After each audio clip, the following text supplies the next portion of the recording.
A big one, probably the one that has surprised me the most, is they don't see themselves as part of a team anymore.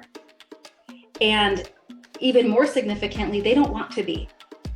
So there's been a whole lot of effort to try to bring in programs and solutions and go team, rah, rah, and they don't want to be part of the team. They want to do their job and they want to be left alone.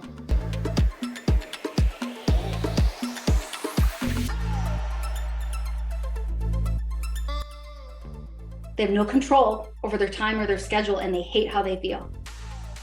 So again, those are kind of disruptive, wild ideas, but something to consider if you're in the position of leadership where you can run your department a certain way. Give it a try for 30 days and see how it works.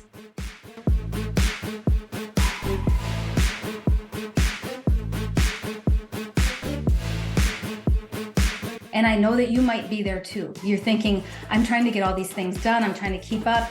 I have to satisfy all these requirements, and that's going to get me promoted. I'm going to be of value. I'm going to matter. But the thing is, none of us have a purpose of getting it all done. That is not your purpose.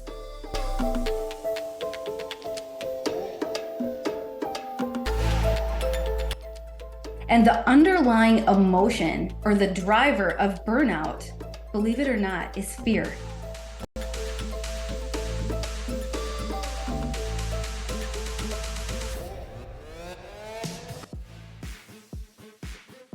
Read the room.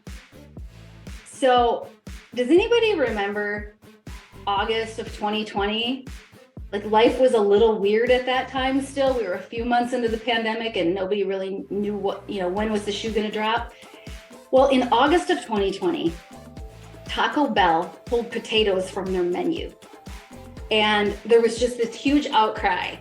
And I still see this tweet float around sometimes, and it cracks me up every time I see it. And it says something like, why did Taco Bell have to pull potatoes off the menu in August of 2020? Like, read the room.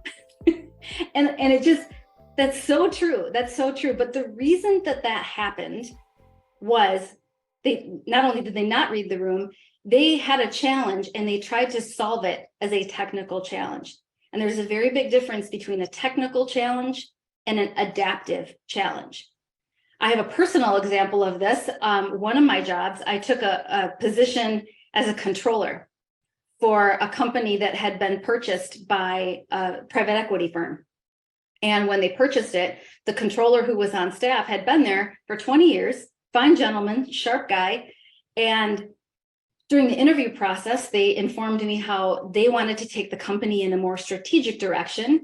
And they were looking for a controller that wasn't just nuts and bolts accounting, but more of a strategic leadership mindset like a CFO.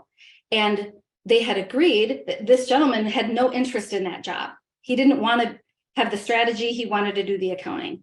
And so it was best for all involved if they found a replacement. I was the replacement. And when I showed up for my first day of work, I found out that, yes, they had had that conversation, but they hadn't had it with the controller.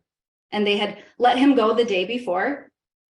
And now I have a team of people who have worked with him for 20 years that are now traumatized. This place was like a family, and nobody wanted me there. That was an adaptive challenge.